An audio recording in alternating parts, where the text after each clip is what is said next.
Hello everyone, আসসালামু আলাইকুম। আজকে আমি আপনাদের সঙ্গে শেয়ার করব মুরগির মাংস দিয়ে পেঁপে রেসিপি।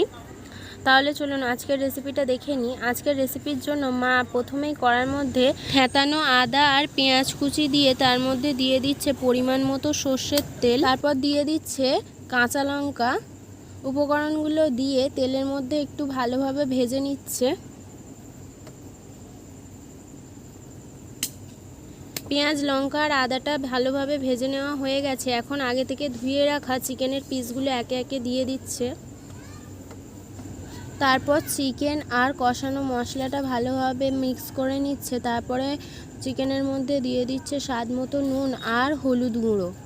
উপকরণগুলো দিয়ে আবারও একটু ভালোভাবে মিক্স করে নিয়ে দিয়ে দিচ্ছে পরিমাণ মতো জল। তারপর দিয়ে দিচ্ছে জিরে মরিচের গুঁড়ো আর লঙ্কার গুঁড়ো।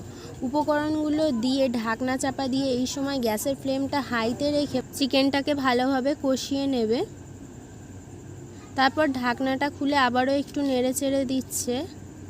তারপরে দিয়ে দিচ্ছে আগে থেকে কেটে ধুয়ে রাখা পেঁপে আর আলু। পেঁপে আর আলুটা ভালোভাবে মিক্স করে নিয়ে মশলার সঙ্গে আবারও চাপা দিয়ে কিছুক্ষণ পরে চাপাটা খুলে ভালোভাবে মিক্স করে নিচ্ছে নেড়ে চেড়ে। তারপরে দিয়ে দিচ্ছে পরিমাণ মতো জল।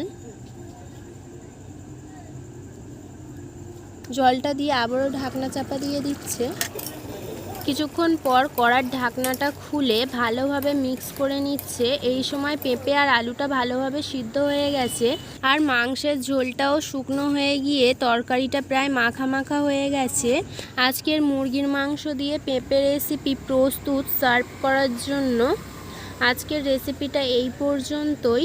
আজকের মুরগির মাংস পেঁপে রেসিপি আপনাদের ভালো লেগে থাকলে হাবিবার রান্নাবাটি চ্যানেলটিকে সাবস্ক্রাইব করে অল নোটিফিকেশন অন করে রাখবেন। ফিরে আসবো আবারও নেক্সট কোনো রেসিপি নিয়ে। সম্পূর্ণ ভিডিওটি দেখার জন্য ধন্যবাদ।